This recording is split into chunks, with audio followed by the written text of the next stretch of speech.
How to delete history in Safari Mac. Let's get right into the tutorial. Open the Safari application on your Mac first.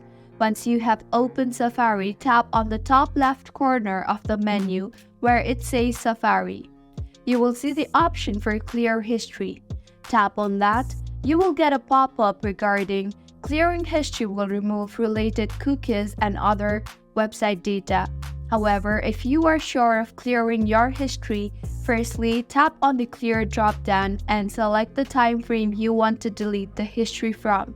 You will have 4 options, that is the last hour, today, today and yesterday, and all history. I want to clear the history of last hour only, so I will select the last hour option.